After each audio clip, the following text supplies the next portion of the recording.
오늘 은혜 받으실 말씀은 여호수아 1장 1절에서 9절 말씀입니다. 여호수아 1장 1절에서 9절 말씀을 다 같이 봉독하시겠습니다.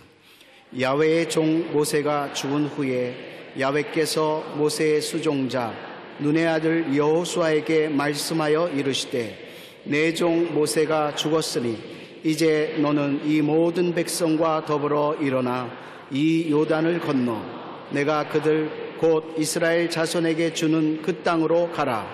내가 모세에게 말한 바와 같이 너희 발바닥으로 밟는 곳은 모두 내가 너희에게 주었노니 곧 광야와 이 레바논에서부터 큰 강 곧 유브라데 강까지 해쪽 속의 온 땅과 또 해지는 쪽 대해까지 너희의 영토가 되리라. 내 평생에 너를 능히 대적할 자가 없으리니 내가 모세와 함께 있었던 것 같이 너와 함께 있을 것임이니라. 내가 너를 떠나지 아니하며 버리지 아니하리니 강하고 담대하라. 너는 내가 그들의 조상에게 맹세하여 그들에게 주리라 한 땅을 이 백성에게 차지하게 하리라. 오직 강하고 극히 담대하여 나의 종 모세가 내게 명령한 그 율법을 다 지켜 행하고 우로나 좌로나 치우치지 말라.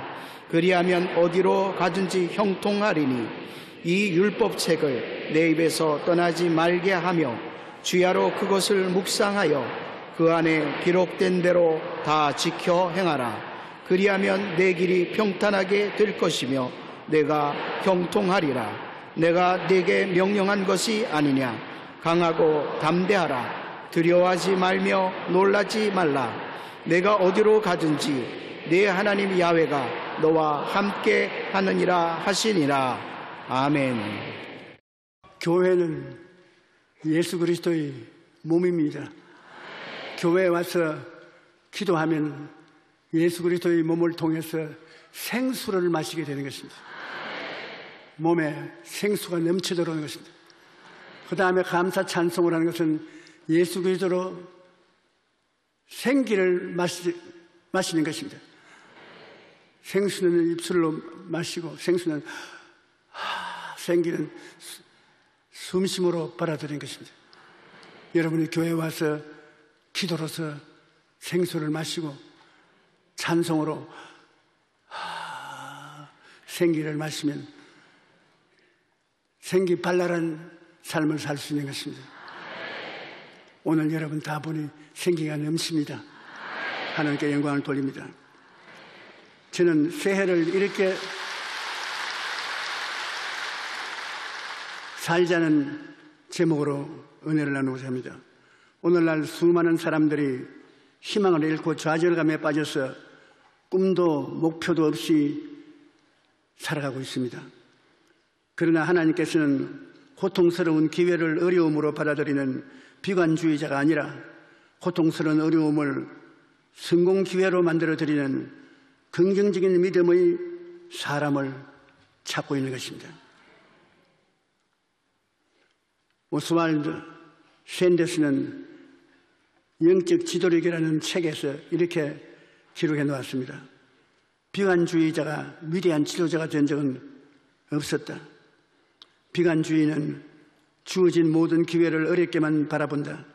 그러나 낙관주의자는 모든 어려움을 기회로 삼는다고 말했습니다. 우리는 좋으신 하나님을 믿고 믿음으로 나아가야 되는 것입니다. 하나님이 좋으신 하나님으로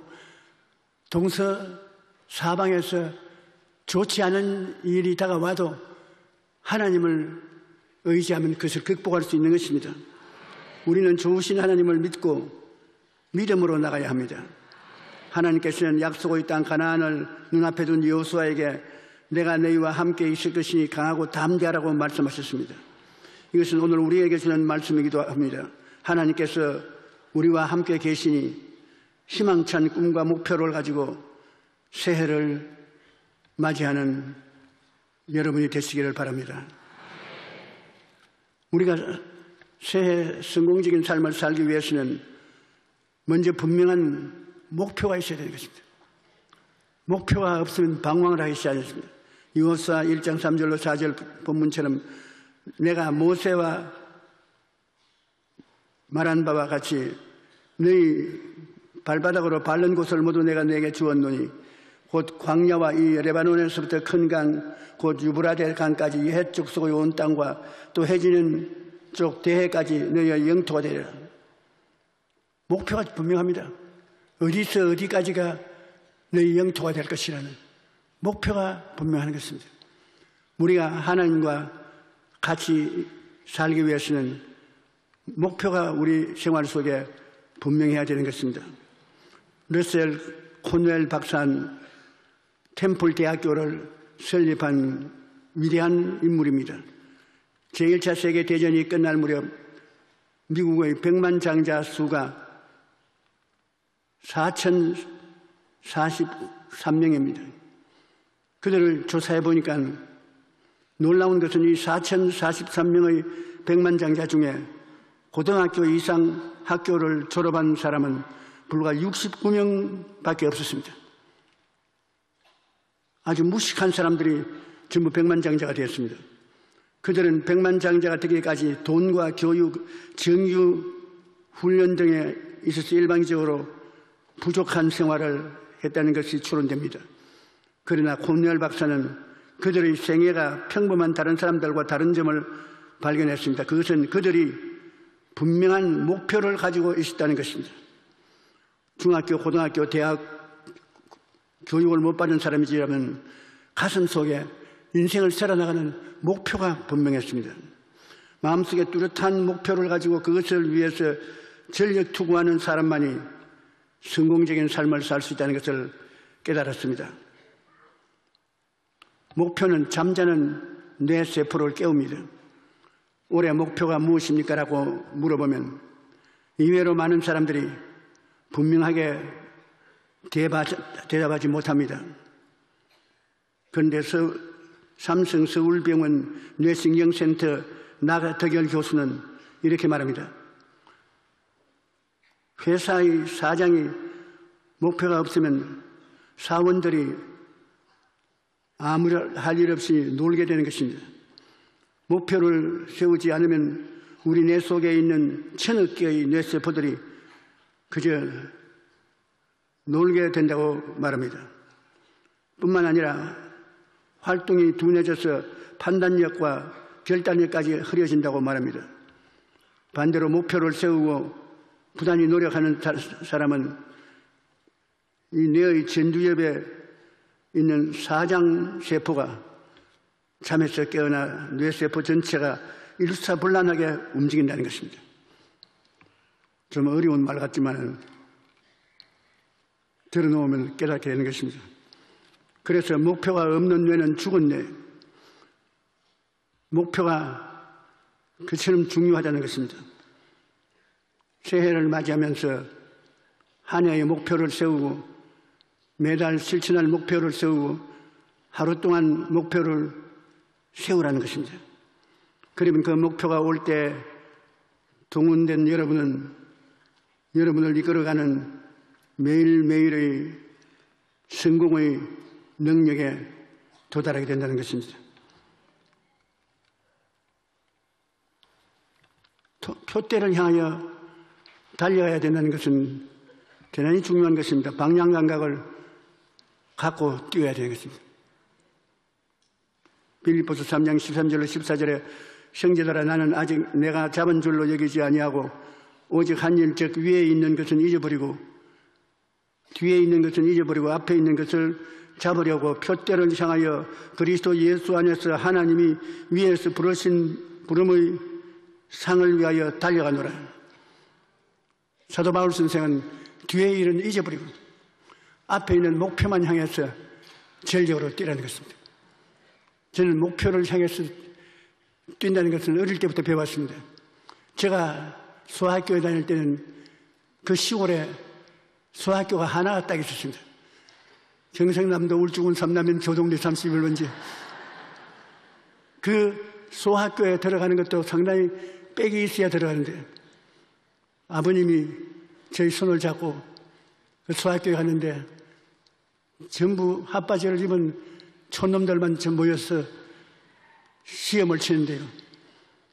제일 처음에 목표를 향해서 뛰는 것을 시험해 보는데 아버님이 날 보고 하신 말씀이 뛰라 하면 전력으로 뛰는 거야. 버둥버둥 하지 말고 그냥 뛰어. 그래 우리 줄을 서서 여당 그게 집을 향해서 죽으라고 뛰었지. 그러니 뒤에서 아버님이 용기야 그리 가면 안 된다 이리 오너라. 그 말이 용기야 더 힘차게 뛰어라 한 줄 알고 더 죽을 힘을 내서 뛰었습니다. 그래 내가 나중에 숨이 턱에 대해서 더 못 뛰니까 아버지가 와서 나를 쥐어박으면서 이놈아 집으로 가라 그런 게 아니라 목표를 향해서 뛰라 해서 어디 그리 뛰냐. 그래 와보니까 나는 뛰는데 못 들어가서 낙제생이 돼 있어. 아버님 백을 의지해서 초등학교 1학년에 들어갔다고 그래요. 그때 일이 언제나 기억이 납니다. 분명한 말을 듣고 뛰어야지 말을 듣지 않고 목표와 표대가 없이 뛰었으면 소용이 없다는 것을 지금도 마음에 늘 느끼고 있는 것입니다. 표대를 향하여 달려야 방향 감각을 주는 것입니다.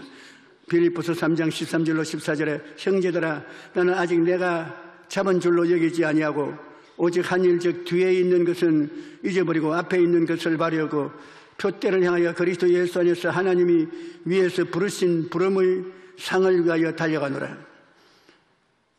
목표와 촛대가 분명해야 돈과 시간과 노력을 집중할 수 있습니다. 그리고 얼마나 성취해 왔다는 것도 가늠해 볼 수가 있는 것입니다. 이하간 하나님의 사업과 인생 사업에도 성공의 비결은 목표를 설정해야 되는 것입니다. 마음에 항상 목표가 있어야 되는 것입니다. 보험왕 폴 마이어는 넉넉하지 않은 가정에서 태어났으나 27세에 백만장자가 된 사람입니다. 그는 자신의 성공 비결을 바로 목표 설정에 있다고 말합니다. 그가 성취한 일 중 75%가 목표 설정 덕분이었다고 말합니다. 그래서 성공을 원한다면 당장 종이를 꺼내어 원하는 것을 적으라고 주원하는 것입니다. 원하는 것을 적어야 목표가 분명하고 방향이 분명한 것입니다. 제가 오스트라리아에 가서 교회 성장 강의를 하는데 그게 교역자들이 다 모여왔습니다. 제가 그들에게 성장하는 교회를 갖기를 원하시면 손 들어보라니까 다 손을 들었어요. 종이 한 장하고 연필 한 가지고 나오라고. 전부 종이와 연필을 가지고 나왔는데 제가 이 시간에 잠시 동안 기도하고 난 다음 목사님 여러분 교회가 1년 동안에 얼마나 자라기를 원하며 궁극적으로 얼마 숫자를 가진 교회가 되기를 원하는지 적으라고. 그러니 거의 대다수의 목사들이 적지만은 얼마간의 목사들은 지가 한국에서 큰 교회에 목회한다고 우리 보고 적어라 안 적어라 할 권한이 어디 있냐. 적는다고 교회가 커질 바야 큰 교회 안 가질 줄 누가 있겠냐. 그런 사람들은 그 말을 막말로 하면서 일어나 나갔습니다. 그런데 충실하게 적는 사람이 있었습니다. 성령 운동하는 교단의 교파들은 충실히 적었습니다. 2년 만에 제가 오스트라리아에 다시 가서 교회 성장 강의를 하는데 그때 적은 사람들은 교회가 100% 성장을 했던 것입니다.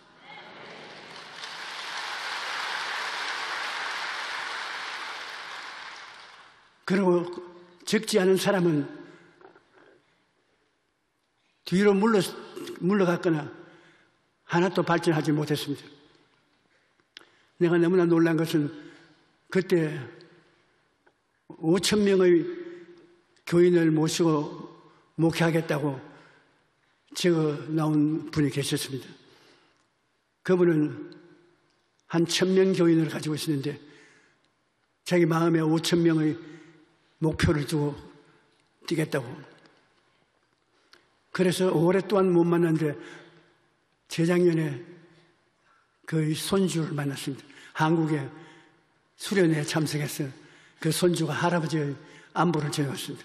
그 할아버지 지금 목회를 하시는데 교인이 몇 명이 되지 하하하 웃으면서 한국의 조영규 목사님이 우리 할아버지가 5천 명 목회를 하겠다고 말한 것을 할아버지가 노래처럼 이야기했는데 이번에 한국 가서 만나거든 또 틀림없이 너 할아버지 교인 몇 명 모시고 있냐고 물을 것이니까 8천 명이라 그렇게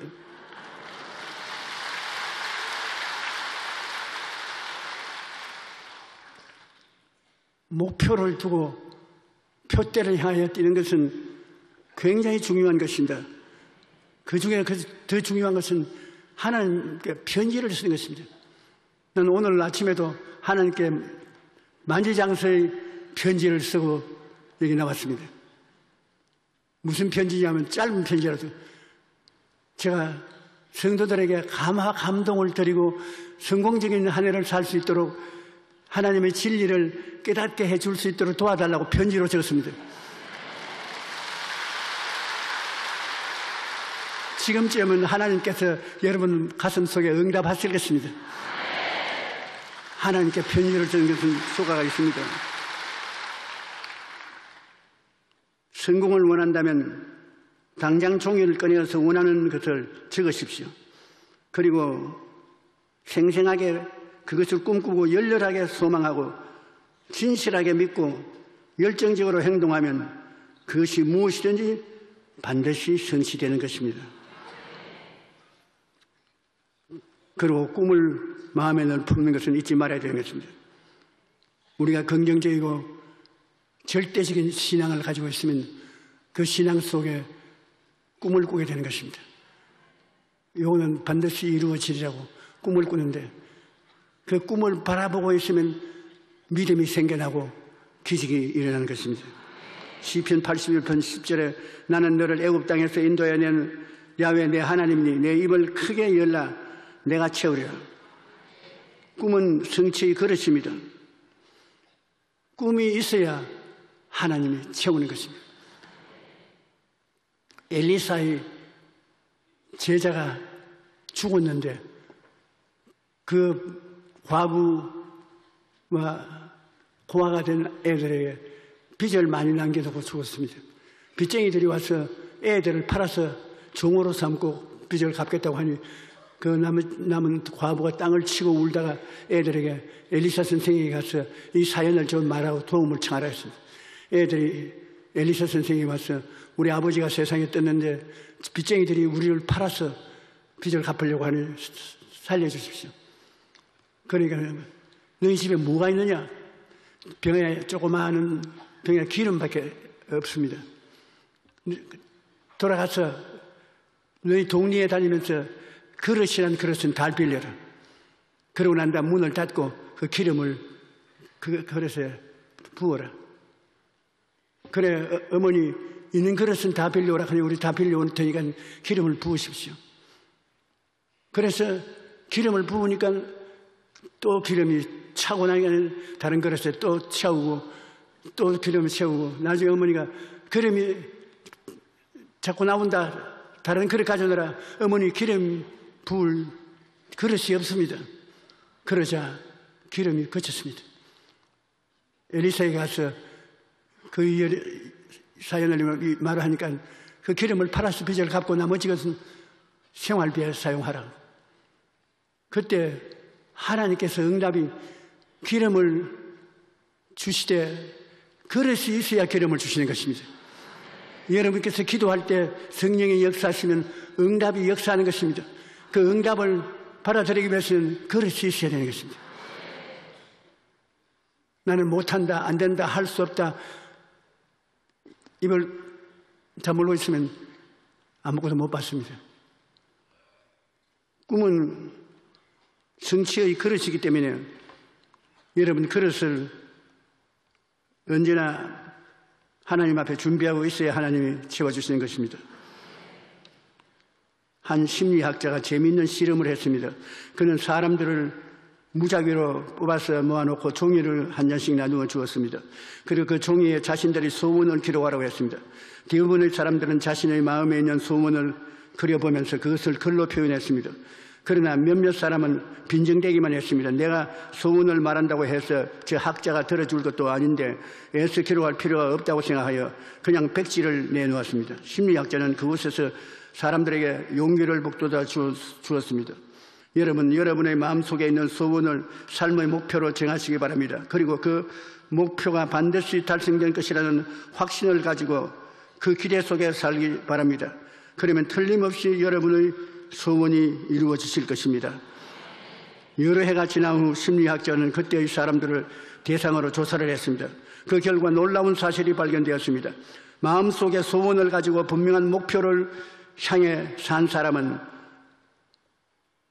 그 목표를 어느 곳에 있으나 다 이루어지는 것입니다.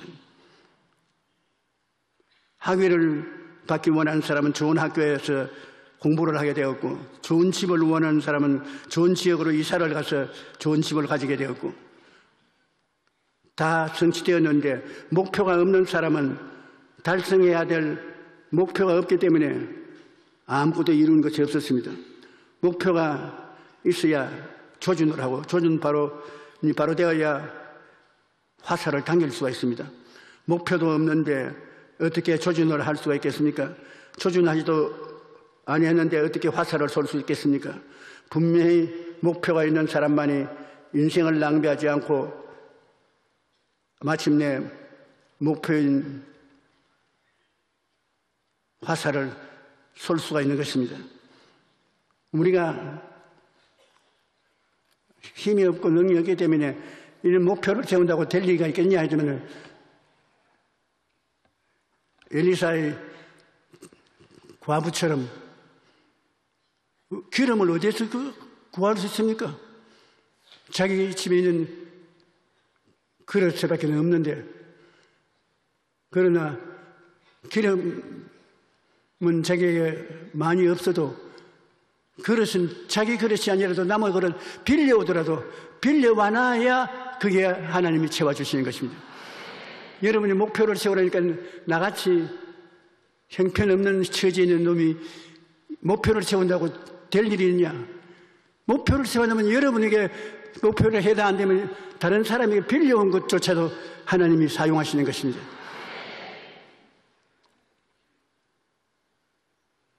꿈은 하나님께 함께 일하는 방법입니다. 목표하고 방향하고 꿈 같은 것은 하나님이 여러분에게 주시는 것입니다. 너희 안에서 행하시는 이는 하나님이시니 자기의 기쁘신 뜻을 위하여 너희에게 소원을 두고 행하게 하신다. 하나님께서는 우리 마음속에 꿈을 주시고 그 꿈을 통해서 역사하시는 것입니다. 하나님, 한 해를 어떻게 살아갈까요? 나를 인도하여 주셔서 하나님 성령께서는 무엇보다도 먼저 소원을 일으켜 주시는 것입니다. 여러분 마음에 소원을 주시오. 여러분 그 소원을 가지고 기도하면 소원이 하나님의 그릇이 되어서 하나님이 소원을 주실 뿐 아니라 그 소원을 통해서 역사하여 이루어지게 만들어주시는 것입니다. 꿈은 성령의 언어인 것입니다. 말세 남종과 여종에게 성령을 부어주겠다고 말씀하셨습니다. 왜냐하면 성령을 부으셔서 하나님과 대화하기를 원하시기 때문인 것입니다. 여러분 마음속에 하나님 성령이 꿈을 주시면 그 꿈을 통해서 하나님이 함께 일을 하시겠습니다. 야고보의 12아들 중에 오직 요셉만 마음의 꿈을 가졌습니다. 하나님이 요셉과는 대화가 되고 다른 애들하고는 대화가 안 되었습니다. 요셉만이 하나님의 동지가 되어서 애굽의 국무총리가 될 수 있었던 것입니다. 남 마음을 살피는 이가 성령의 생각을 하시나니 성령이 하나님의 뜻대로 성도를 위하여 강구하시느니라. 하나님 성령께서 여러분 꿈을 주시고 꿈을 꾸게 하셔서 여러분의 인생을 성공적으로 만들기를 원하시는 것입니다. 꿈이 없으면 방자에 행하게 되고 꿈이 없는 백성은 망한다고 말하셨습니다. 여러분 성경을 읽고 꿈을 가지십시오. 꿈과 희망의 사람 헨리 포드의 이야기를 들으면 감격적입니다. 미국의 자동차 왕인 헨리 포드는 굉장히 집이 가난했습니다. 어머니를 위해서 있는 힘을 다 도와드리려고 해도 어머니가 돈벌이를 해서 생활을 이끌어 나가는데 굉장히 어려웠습니다. 그런데 하루는 어머니가 너무 수고로 일하다가 뇌일열로 쓰러졌습니다. 그래서 빨리 병원에 뛰어가서 의사 선생님을 모시고 오니까 어머니가 이미 세상을 떴습니다. 헨리 포드는 땅을 치며 통곡하고 울었습니다. 그리고 어머니가 죽은 것은 빨리 가서 환자를 데리고 올 수 있는 수단이 없기 때문에 시간을 너무 끌어서 우리 어머니가 세상됐다. 이 세상에 사람들을 빨리 가고 오고 할 수 있겠느냐, 하나님께 기도하고 그는 발명을 한 것이 자동차인 것입니다. 그는 자동차를 발명해 가지고서 그야말로 억만장자가 되었습니다. 그런데 지금도 포드의 사진이 걸려있는 데트로이트에 가면 포드 기념관에 크게 써붙여놓고 있는 것입니다. 포드는 꿈과 희망을 가지고 사는 사람이다. 여러분 꿈이 마음속에 있으면 그 꿈은 오다 가다 주워 담은 것이 아닙니다. 하나님이 주신 꿈인 것입니다. 꿈을 마음속에 간직하고 바라보고 있으면 꿈은 이상하게 믿음을 산출해 주는 것입니다. 꿈을 바라보고 다니면 마음에 믿음이 생겨. 그 믿음을 따라서 할 수 있다 하면 되면 해보자. 입으로 시인하면 기적이 일어나게 되는 것입니다. 그러므로 바라보고 꿈꾸고 믿고 말하게 되면 새해 위대한 기적을 체험하게 될 것입니다. 주님을 위해서 무엇인가 원대한 꿈을 가진 사람만이 보람있고 값진 인생을 살 수가 있습니다. 꿈이 있는 한 희망이 있고 그 꿈을 이루기 위해서 더욱더 굳건한 믿음을 가질 수 있고 신앙을 고백할 수가 있는 것입니다. 성경은 우리의 인생을 달리기에 비유합니다. 달리기를 할 때 중요한 것은 목표와 방향이 뚜렷이 있어야 되는 것입니다. 올바른 목표를 세우고 그 목표를 향해 달려갈 때 성공하는 삶, 승리하는 삶을 살 수가 있습니다. 하나님께서 우리에게 새로운 한 해를 선물로 주셨으니 주님 안에서 목표와 꿈을 종이에 기록해 보십시오. 모두 꿈과 희망의 사람이 되면 그것이 이루어지게 되는 것입니다. 우리 하나님은 한 사람도 낙오자가 되기를 원치 않습니다. 예수님 십자가를 바라보고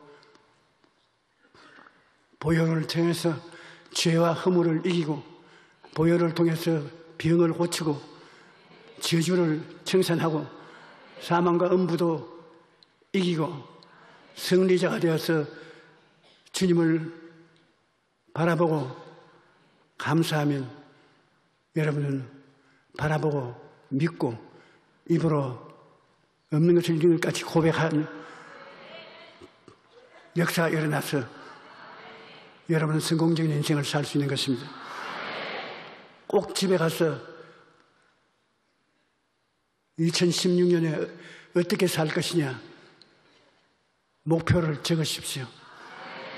방향을 뚜렷이 하고 살아야 되는 것입니다. 그리고 그 목표를 꿈꾸십시오. 마음에 꿈꾸고 믿으십시오. 기도하고 믿으면 자기 그릇이 없으면 다른 사람 그릇을 꿰다 놓아도 이루어지는 것입니다. 여러분 목표를 세우지 못하면 제게 편지 내세요. 내가 목표 세워줄 테니까. 여러분은 하나님 앞에 굉장한 인물들입니다. 하나님이 성전 삼고 여러분 안에 거하시다니 이루 말할 수 없는 위대한 삶 아닙니까? 영혼이 잘됨같이 범사에 잘됨에 강건하고 생명을 얻되 풍성하게 얻게 되시기를 축원합니다.